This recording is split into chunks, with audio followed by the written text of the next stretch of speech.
Good day everyone! Sana masarap ang ulam nyo. Sa oras na ito ay baka lahat ay pagod na kaya stretch muna tayo mga lods. At ating buksan ang natitirang espasyo ng ating utak dahil tayo ay maglalakbay sa ika-13 chapter ng ating talakayan. At this juncture, we will talk about the trait and factor theories of Raymond Cattell and Hans Eysenck. Particularly, I will talk about Cattell's personality trait theory.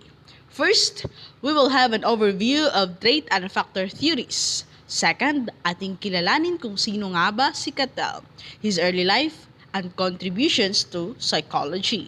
Third, we will discuss the basics of factor analysis, its steps, forms, approaches, and types. Fourth, we will learn about the concepts and principles of Cattell, his definition of personality, and his classification of traits. Fifth, we'll have a short discussion on his personality development. Sixth, his implications for therapy. Seventh, we'll have a summary. And lastly, the references. By the end of the learning experience, students must be able to first explain the basics of factor analytic procedures and describe Cattell's methods of data collection and investigation. Second, distinguish between source traits and dynamic traits. And I hope by the end of this discussion, you will start to love Cattell's theory. First, let's have an overview of trait and factor theories. So, trait and factor theories are theories na nag-study ng traits using factor analysis. What are traits? Traits are observable and simple. They can be measured sa pamamagitan ng clinical observations, judgment of friends or acquaintances, and self-report. Traits are collection of behaviors. To further understand traits, we will tackle Cattell's classification of traits later. So in 1920s to 1930s, the first trait scales are published. Also in 1930s, Allport and Aldbert began a study of traits, and it was continued by Cattell in 1940s. From Allport's theory of peculiar traits are traits that are unique from each other. From there, Raymond Cattell derived 16 personality factors, yet sabi ni Hans Eysenck, 3 lang daw.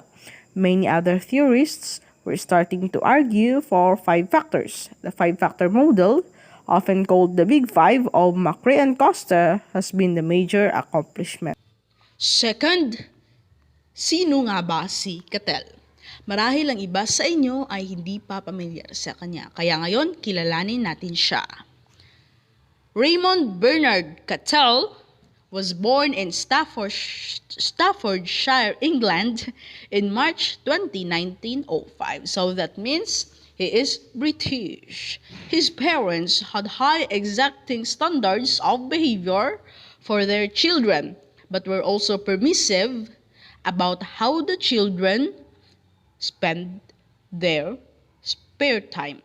Cattell and his brothers and friends spent much time outdoors, sailing and swimming, exploring caves, and fighting mock battles, although they occasionally drowned or fell over cliffs.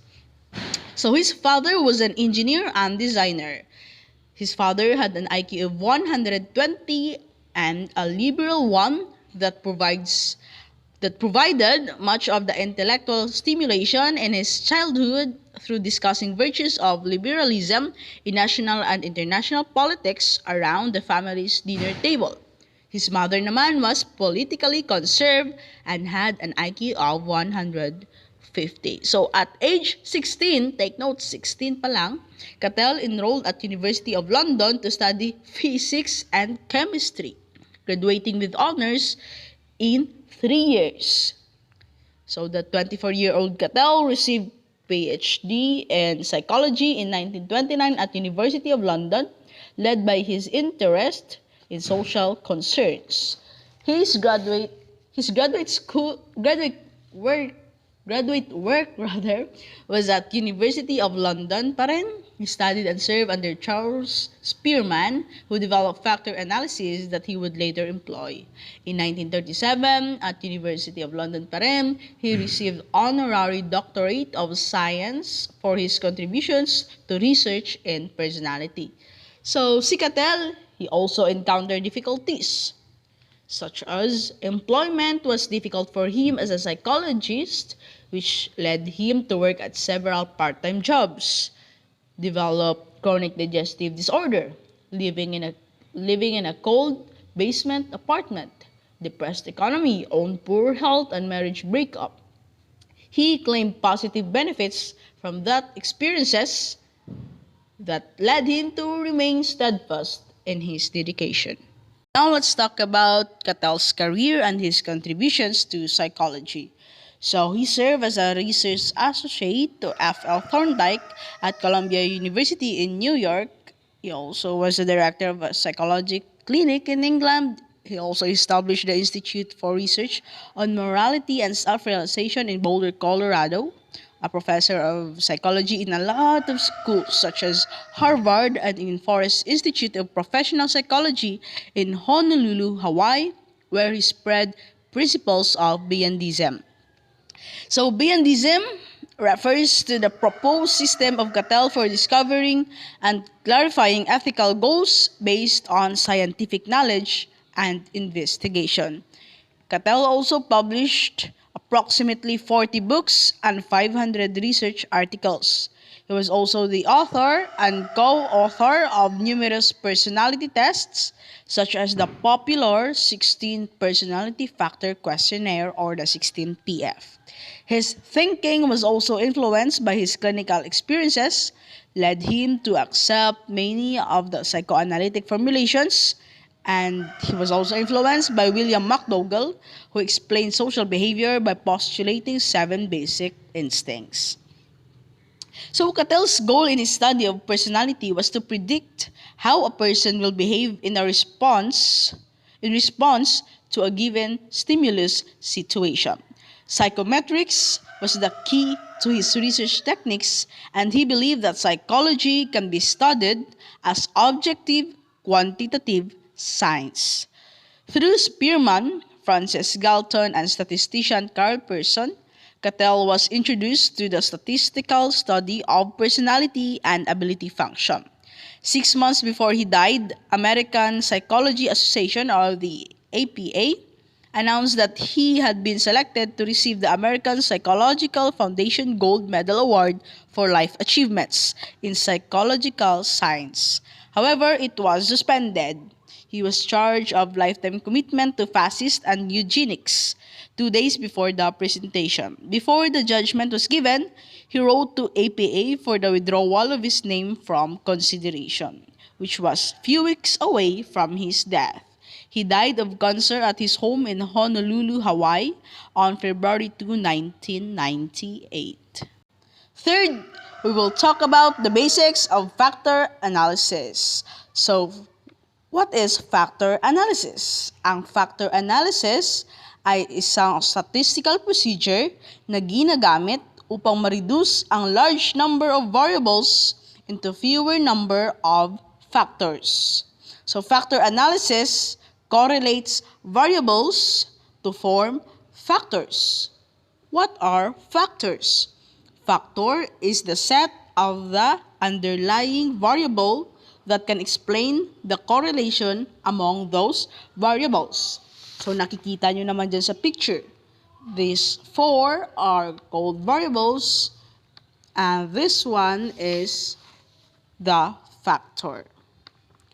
Next, Pamilyar naman tayo sa correlation kasi natakal na natin yan sa psychological statistics. So, sabi ni correlation, if the other one increases, the other one also increases. If one decreases, the other one also decreases. So, sa panahon natin ngayon is madali na yung pag-factor analyze kasi nga meron ng mga computer na meron mga apps na nagpapadali ng mga gawain.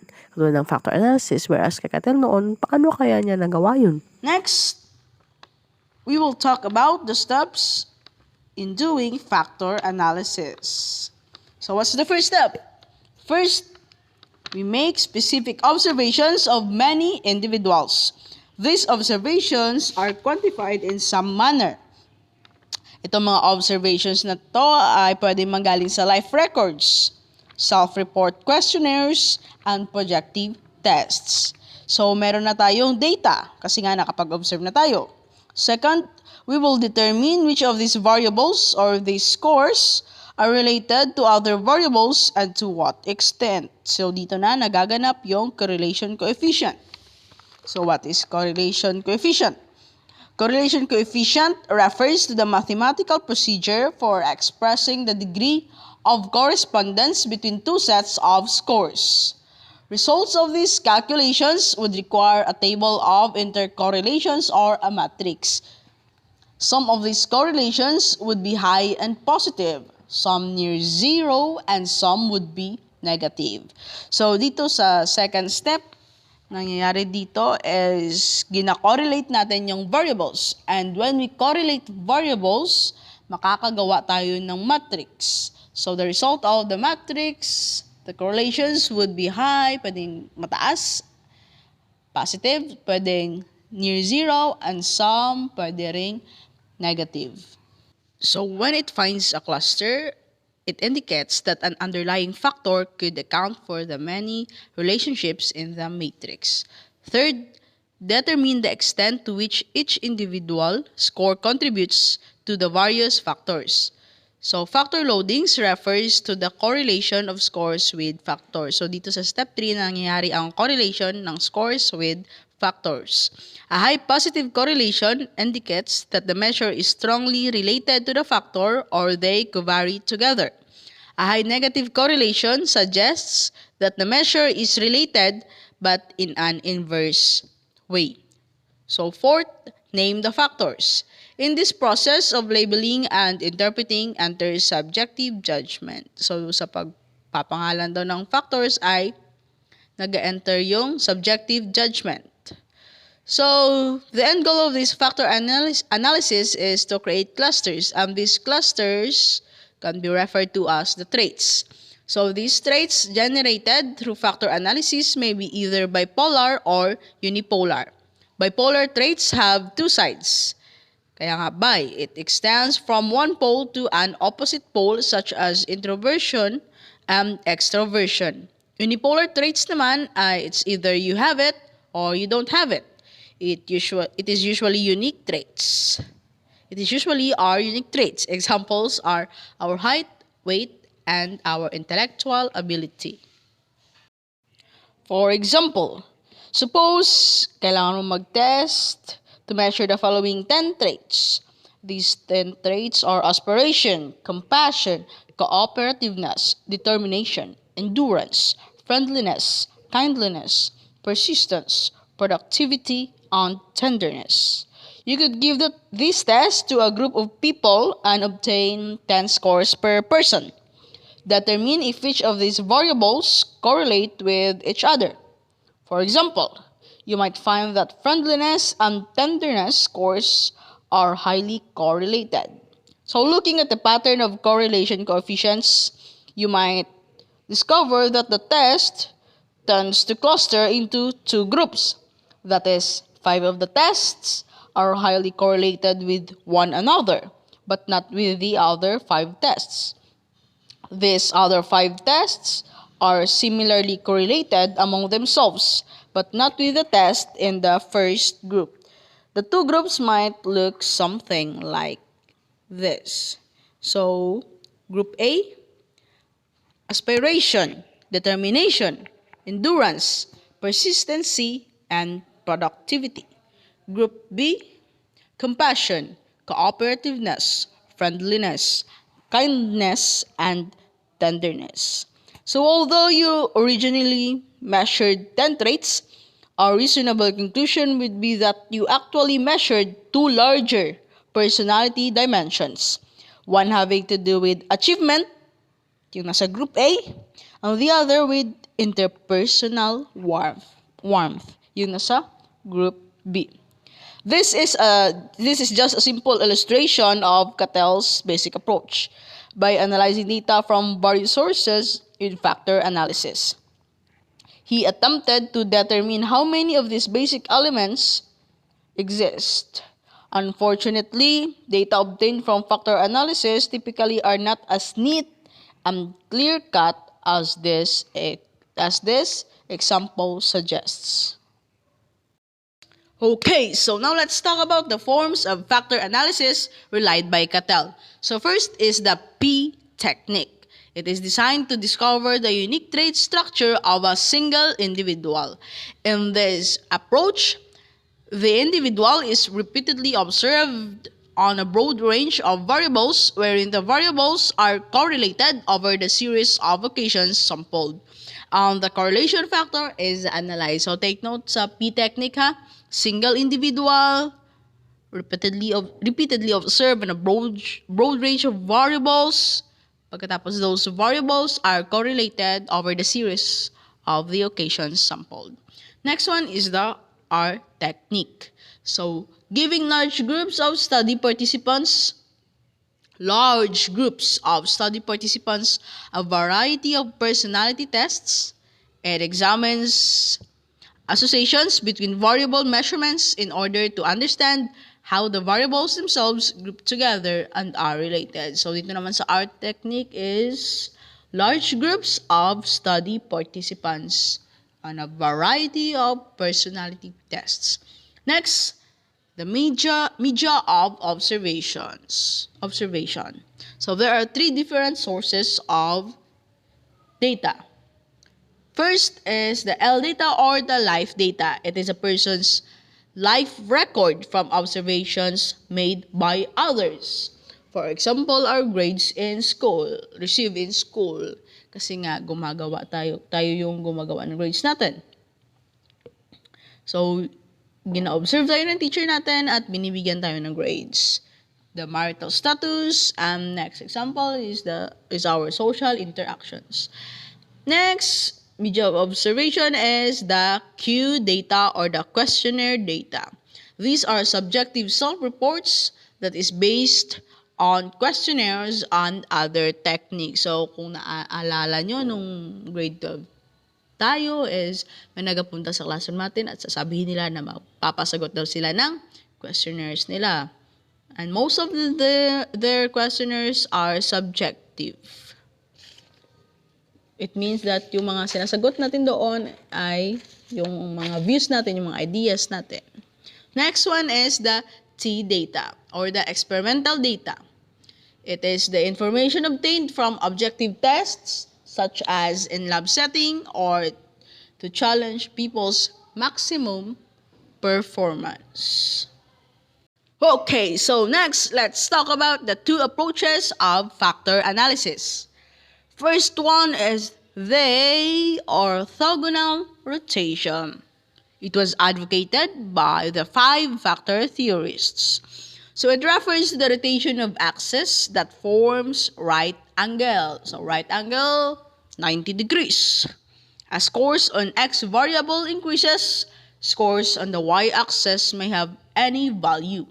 The variables are uncorrelated with one another. This rotation results in only a few meaningful traits. So nakikita nyo sa picture, naka 90 degrees siya, naka right angle. So plot the x-axis. So as scores on x variable increases, nagapataas siya. Scores on the y-axis naman may have any value. So nakikita nyo naman dyan, yung variables are nakakalat sila because they are uncorrelated with one another. Next one, the oblique method.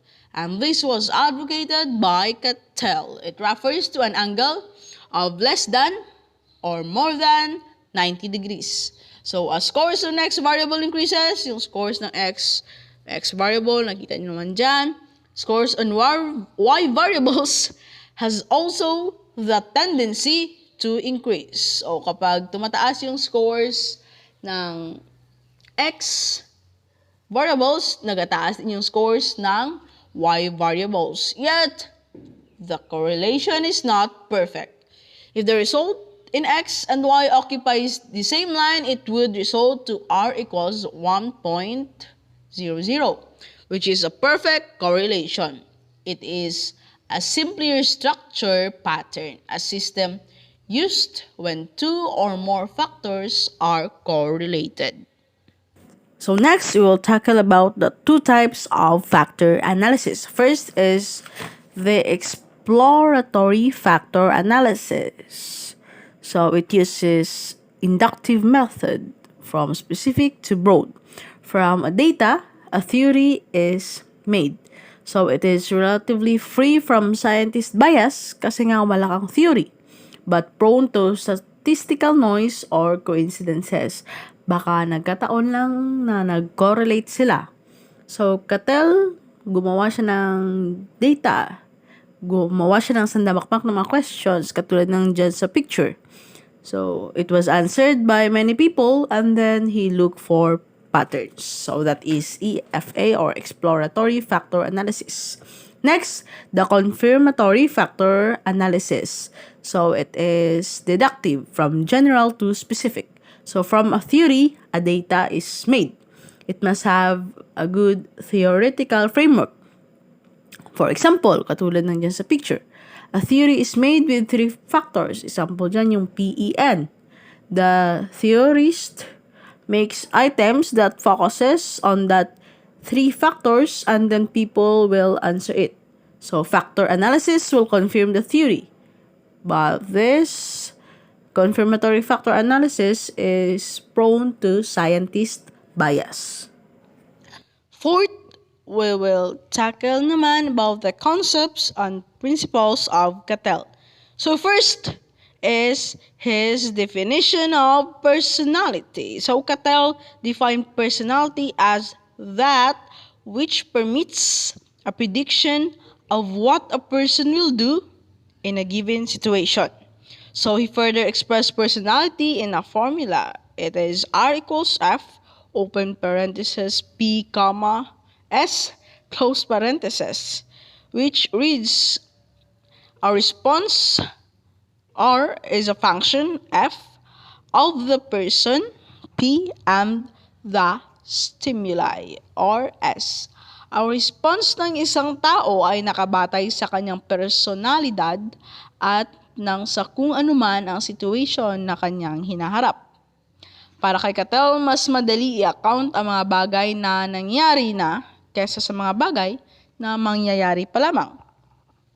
So Cattell did not propose any ultimate or necessary goal that dominates behavior. No drive for self-actualization to pull us toward the future. No psychosexual conflicts to push us from the past. Although he noted the impact of early life events, he did not believe that childhood forces determine the personality permanently. Cattell accepted the influence on personality of both nature and nurture. Cattell also classified traits. So, he defined traits as relatively permanent and broad reaction tendencies and serve as the building blocks of personality. Trait guides behavior in a specific direction. So, he further classified traits into three. First is the stability and permanence traits. Second, the personality traits.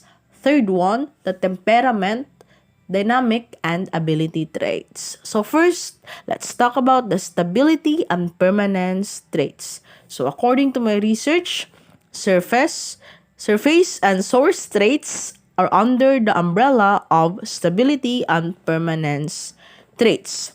So surface traits, these are observable behaviors that appears to go together and is the most visible evidence of trait such as integrity, honesty, self-discipline, and thoughtfulness. So these traits are unstable. So second, the source traits. These are underlying factor that determines the surface traits. It may have its origin from heredity or the environment.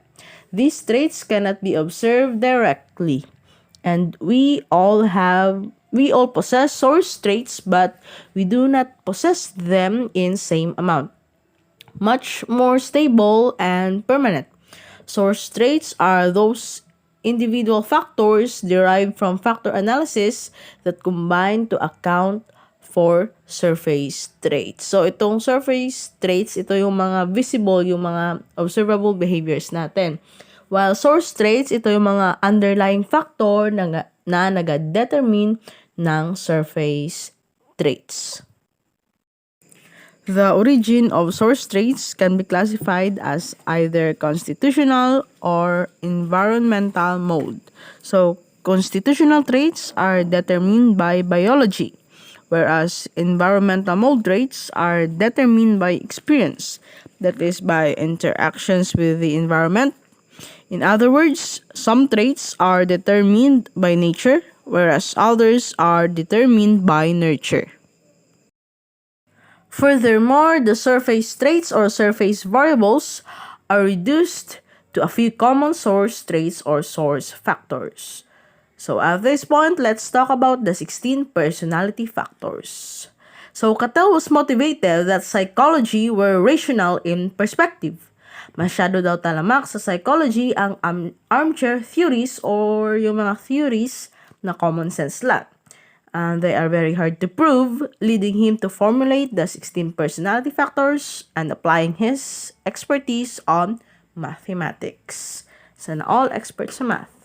In 1949, Cattell published his 16 personality factors, or also called the major source traits, or primary factors, that are the center or core of personality that focuses on normal personality. According to him, everybody has some degree of every trait. The key to assessment is determining where on the continuum an individual falls. These 16 source traits form the basis of Cattell's best-known and widely used assessment test, the 16 Personality Factor Questionnaire or the 16PF. The 16PF test is widely used to assess personality for research, clinical diagnosis, and predicting success on a job. It has been translated into some 40 languages. So how did Cattell, paano nga ba na-formulate ni Cattell ang 16 personality factors? First, he examined the 4,500 trait names found in the English language by Alport and Odbert. Second, he eliminated synonymous trait names through correlation and left with a total of 171 traits. Third, through observer ratings of individuals on these traits, he is down to 35 clusters of surface traits, 23 of which are for normal population and 12 for pathological dimensions.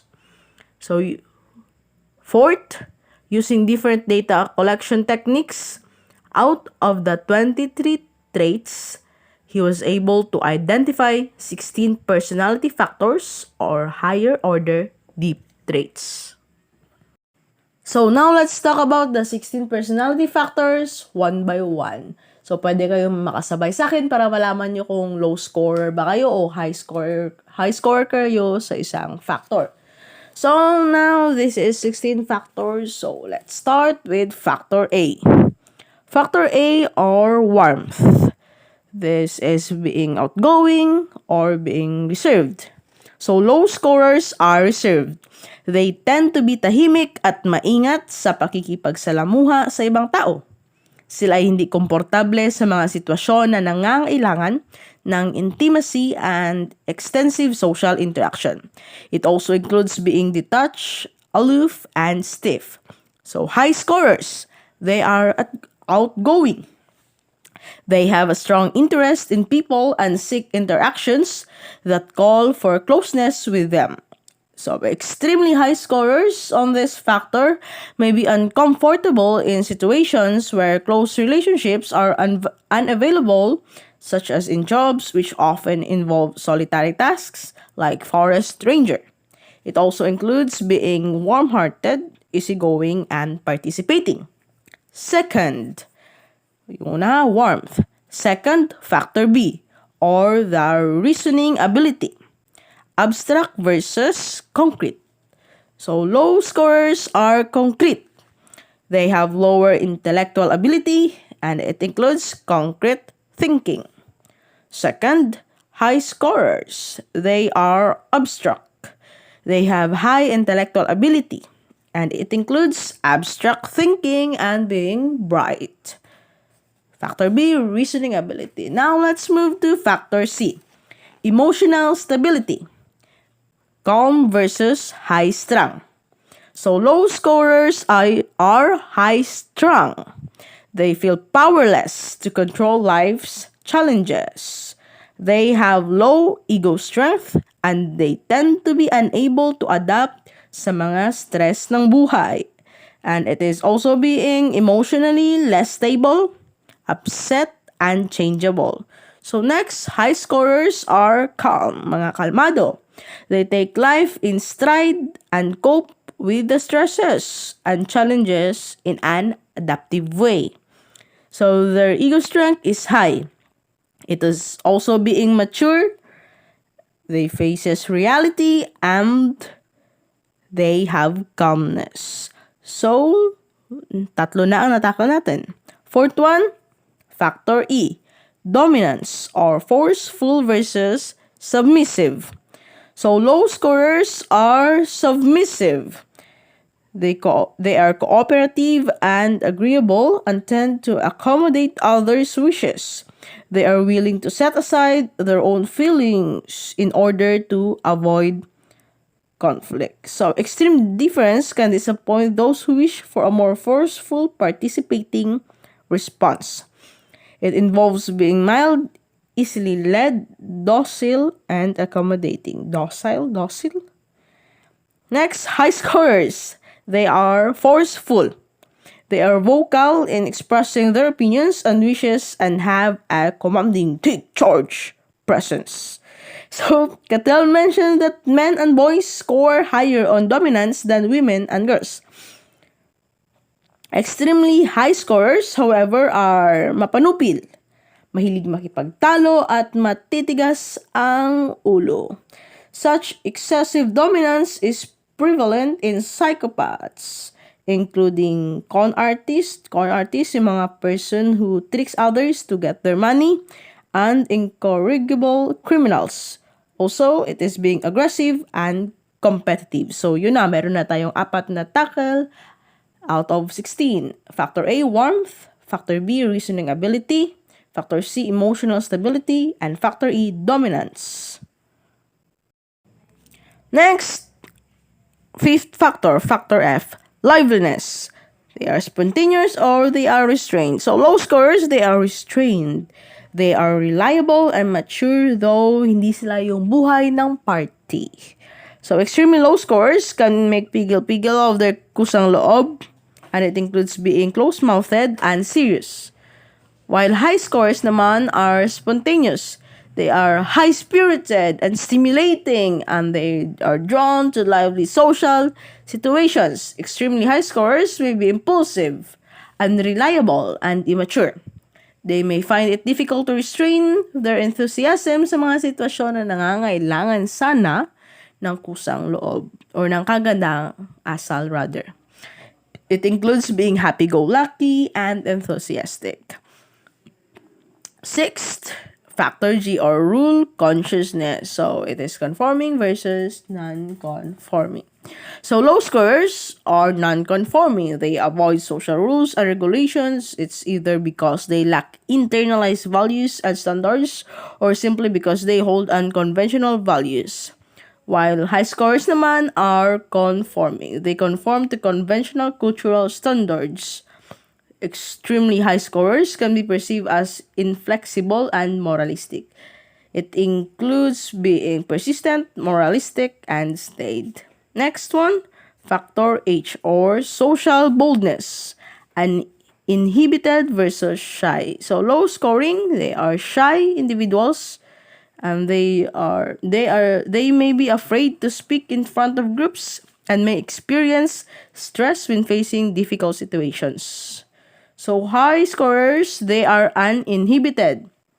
They initiate social contacts and can be fearless in the face of intimidating social situations. So this primary trait has a moderate degree of inheritance, approximately 40%. According to the cumulative findings of several investigations that use a variety of statistical techniques to assess genetic and environmental contributions to trait development. It involves being venturesome and socially bold. Next, yung pangwalong factor, sensitivity. Factor I, sensitivity.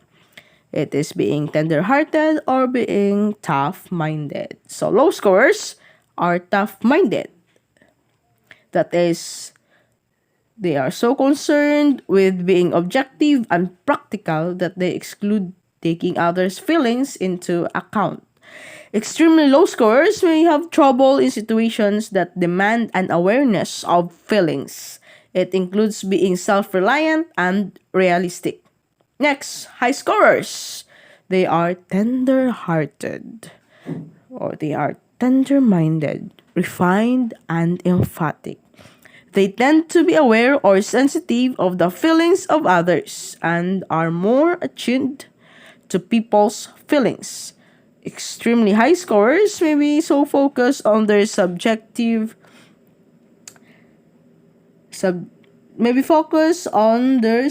feelings and situations that they ignore practical aspects. So, ang high scores naman, they are associated with parental overprotection and indulgence, whereas tough-mindedness is related to strict parental disciplining. Now we are down to the ninth factor, factor L, or vigilance. Suspicious versus trusting. So low scorers are trusting. People who score low expect fair treatment from others and have trusting relationships. However, extremely low scorers often are exploited by others because they do not give enough thought to others' motivations. It includes capacity in accepting conditions. High scorers are suspicious. The extreme high scorers tend to be suspicious and distrustful of others. They may be unable to relax their vigilance. People with high score of vigilance are hard to fool. Mahirap silang i-fool. Mahirap silang lokohin. Factor M, abstractedness.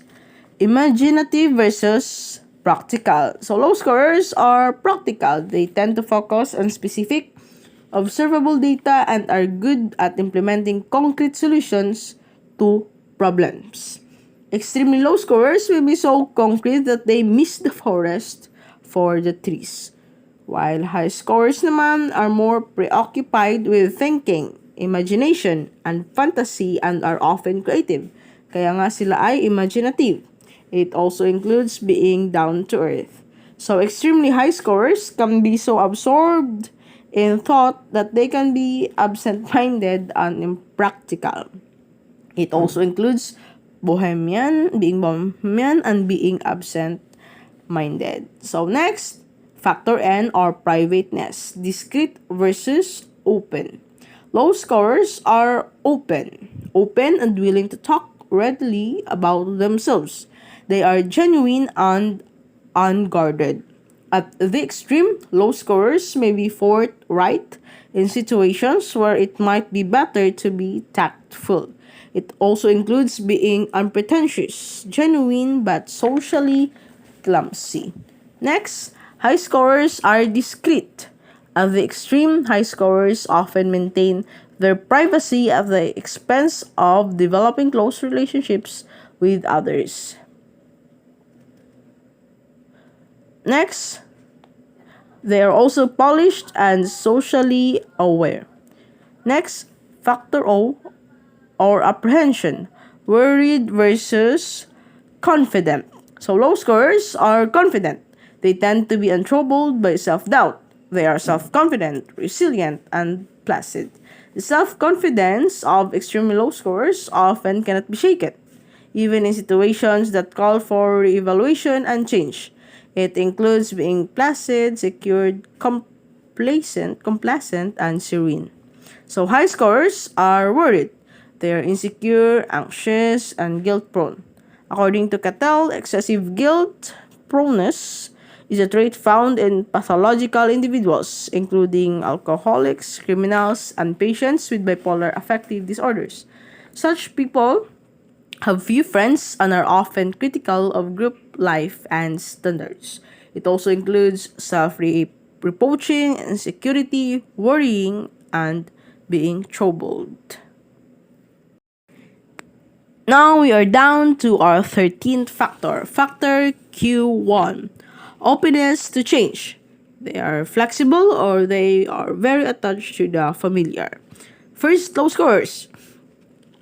They are attached to the familiar, adhere to traditional ways of behaving. They prefer the status quo and doing things that in a predictable way. So yung status quo is very familiar naman sa atin yan. Among extremely low scorers, there is little or no attempt to initiate change, even in situations that call for it. It includes respecting traditional ideas. Next, high scorers are flexible. They think about ways they can change the status quo. They tend to think critically, enjoy experimenting, and like to challenge authority. At the extreme, high scorers find it hard to live well enough alone. So it also includes being liberal and free thinker. Next, factor Q2. Self-reliance, being self-sufficient or being dependent. Low scorers are dependent. They prefer being around others and like to work in groups. Extremely low scorers, however, often fail to work independently.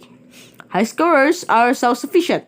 High scorers enjoy spending time alone and prefer to rely on their own thinking when making decisions, and they are also resourceful. Extremely high scorers may have trouble working collaboratively. Next, factor Q3, perfectionism. Controlled versus undisciplined. So low scorers, they are undisciplined, unstructured, and prefer to leave their decisions to chance. They follow their own urges and they are careless of social norms. They usually go with the flow. While they may seem spontaneous, extremely low scorers may also be disorganized, unprepared, and undisciplined. Next, high scorers. They are controlled, organized, and plans ahead. They are most comfortable in structured situations. They also have exacting willpower, socially precise, and compulsive. At the extreme, high scorers may be compulsive. Next, the last one, factor Q4, tension, being impatient versus or being relaxed. Low scorers, they are relaxed. Low-scoring individuals are laid back and slow to become frustrated. At the extreme, they are unmotivated. They are tranquil, not frustrated, and composed. Next, high scorers. They are impatient. They considerable drive and tend to be fidgety when they have to wait. They are frustrated, driven, and overall. Extremely high scorers tend to be irritable and impatient. And that's the 16 factors. So studies have shown that the 16PF test can predict marital stability. They can be fake if you want to present yourself in a more favorable light. Can be used in many cultures, but for some languages, a literal translation of the test items is not possible. Next, 16PF, the yielded results indicates that some source traits are primarily inherited while others are determined primarily by environmental influences. And the 16PF can identify 16 source traits of personality. And the 16PF can be used for research, clinical diagnosis, and predicting success on the job. So next, let's tackle about naman the major abnormal traits. So, Yung 12 traits or yung 12 traits from 35 clusters ng surface traits are classified as pathological dimensions or the major abnormal traits. So, pathological dimensions means this is for the abnormal people or major abnormal traits nga. So, these traits are for abnormal population but he did not develop hindi ito dinevelop ni Cattell. Maybe it is not his area of focus.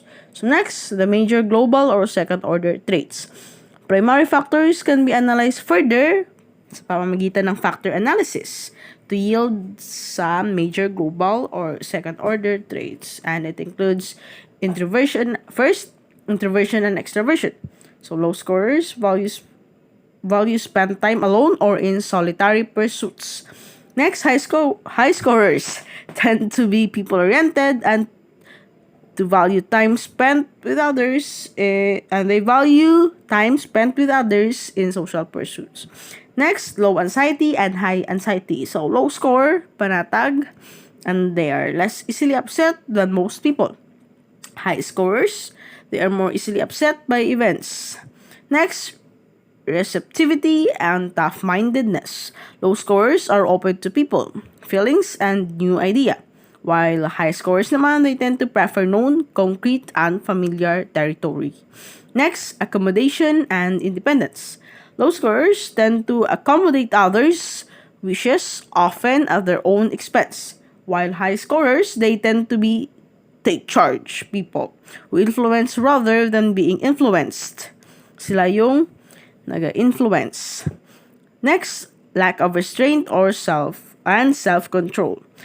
Low scorers, they tend to be impulsive and have fewer resources for controlling their behavior, while high scorers tend to have many resources for controlling their behavior. Okay, next, let's talk about the second trait, which is the personality traits.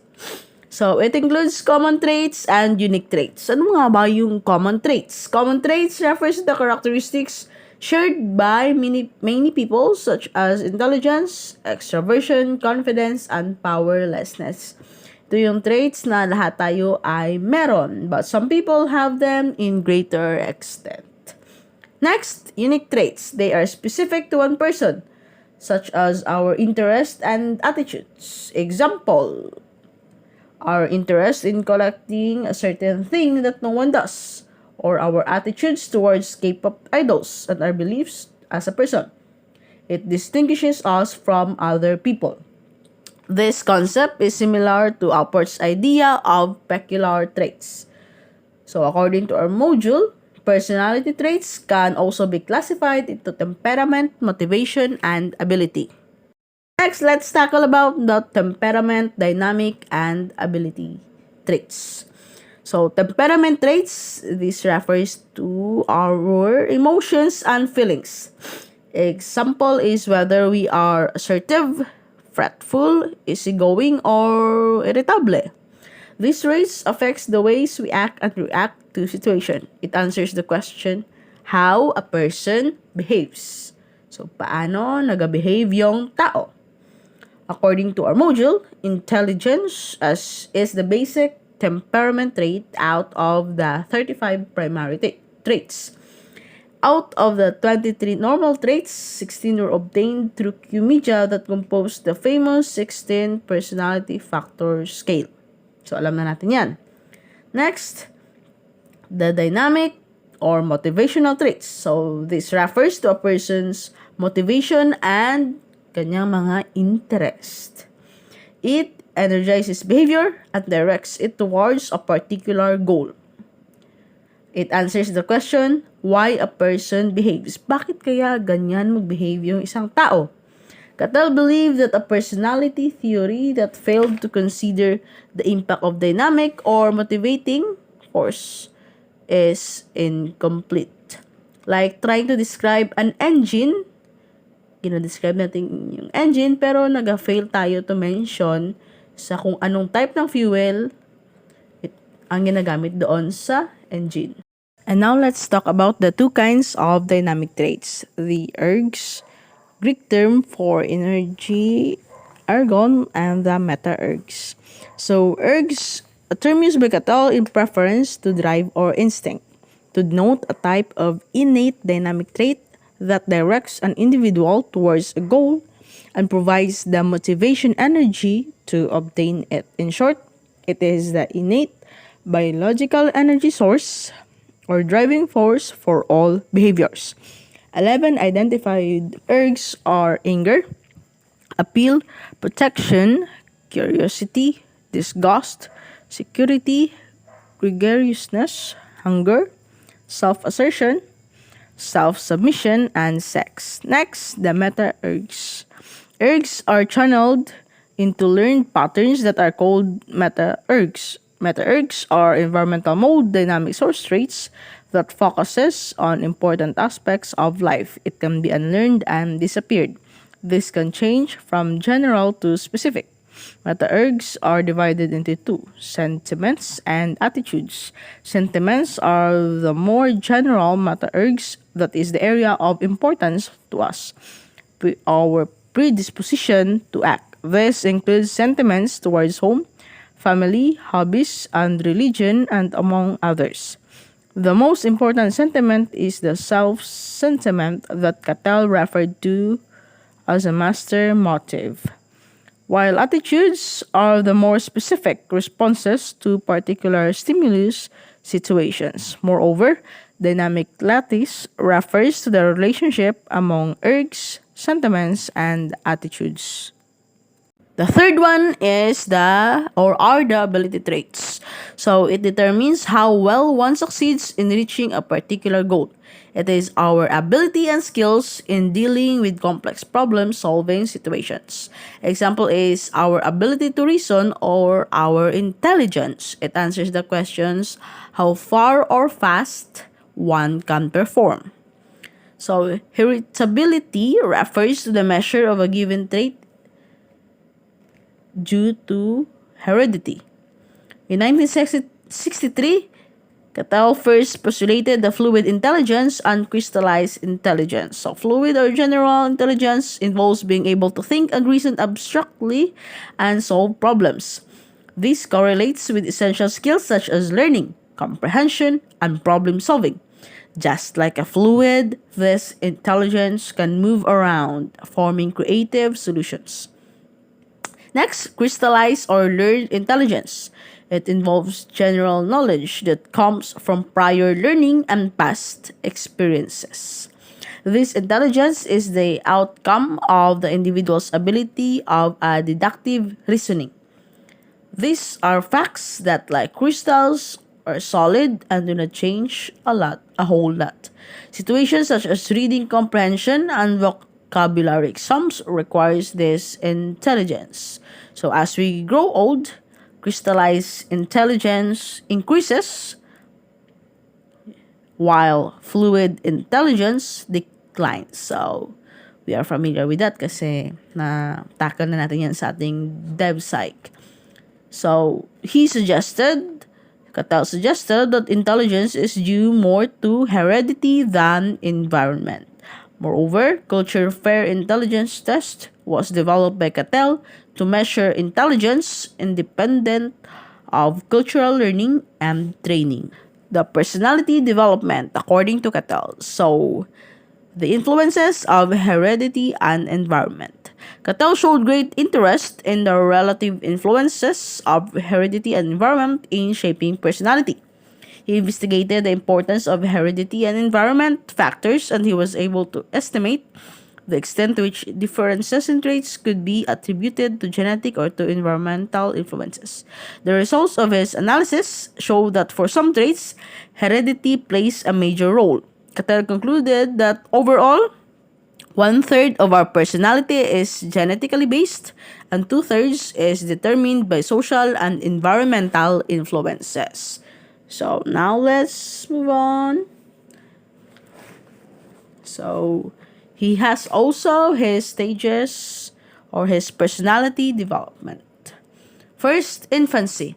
It is the major formative period of personality ranging from birth to age 6. So it is influenced by parents and siblings. It is the development of social attitudes, ego and superego, security and insecurity, and strengths of various defense mechanisms.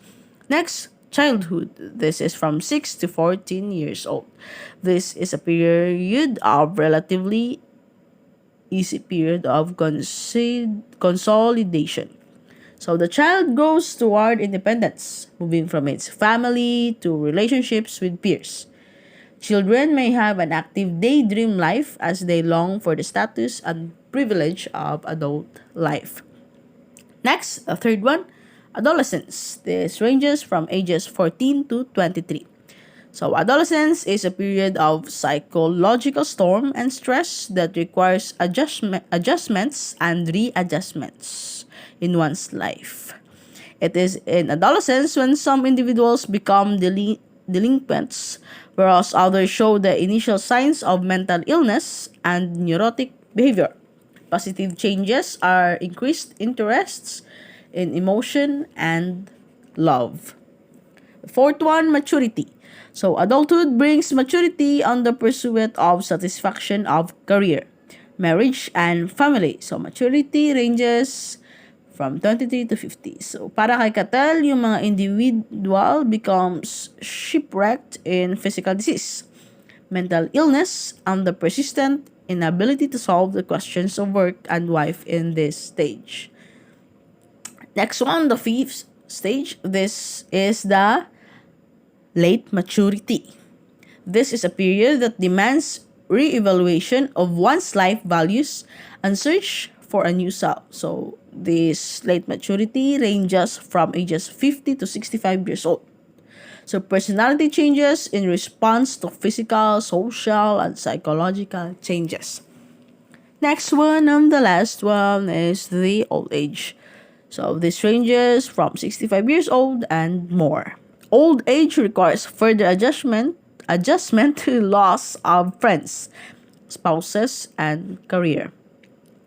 Individual starts to question his place and value in society that causes frustration of ego needs and sense of insecurity that leads to worries in their financial status and physical health. So, however, many people retain their general intellectual capacity and attitude towards life unimpaired until death that leads them to live longer years. The implications for therapy ni Cattell. So according to Cattell, skillful treatment daw ng mental disorders ay nagadepende sa personality factor assessments that provide statement about the kinds of constitutional or genetic factors that influence behavior. So sabi niya, ang reliable at valid na measuring instruments ay makakatulong sa clinician na makagawa ng better judgments about the efficacy of treatment procedures. The clinician can assess the client's personality before and after therapeutic intervention and note the changes in behavior. So, sabi ni Cattell, gina-recommend niya yung P technique. So, alam naman natin yung P technique. It is a repeated test over time on a number of personality dimensions. So, as this procedure daw, nag-provide ng accurate assessment. So, gin-appreciate niya rin at tinanggap yung many of Freud's clinical insight, but he claims that a therapy na built on pronouncements do serious harm to the society. All in all, Cattell was eclectic in his attitude towards the kind of treatment to be used in therapy, but he was single-minded in his determination that all therapy should be based on solid measurement procedures. So, Cattell is generally considered to be not only the father of the personality trait approach, but also one of the 20th century's most influential psychologists. So, whatever the eventual outcome ng specific proposals ni Cattell, it is clear that the trait approach to personality and the investigation of genetic influences which he initiated continued to fascinate contemporary researchers. So again, Catel's aim was to study personality, not to treat it. And now let's have a summary. So Cattell was an important figure in psychometrics. He used multivariate experiments in his theory. He developed the 16th PF through factor analysis. So the 16th PF is the center or core of personality. Everybody has it, but we have different degrees of it. So Cattell used factor analysis in his personality trait theory. He advocated the oblique method, relied on P technique, R technique, and media observations such as L data, Q data, and T data, and used exploratory factor analysis. So he defined personality as that which permits a prediction of what a person will do in a given situation. So furthermore, he subdivided traits into three: stability and permanence traits, personality traits, and temperament, dynamic, and ability traits. So he has also stages of development that includes infancy, childhood, adolescence, maturity, late maturity, and old age. So all in all, Cattell was eclectic in his attitude toward the kinds of treatment to be used in therapy, but he was single-minded in his determination that all therapy should be based on solid measurement procedures. So these are my references, a lot of them. And that's all. Thank you for listening. God bless.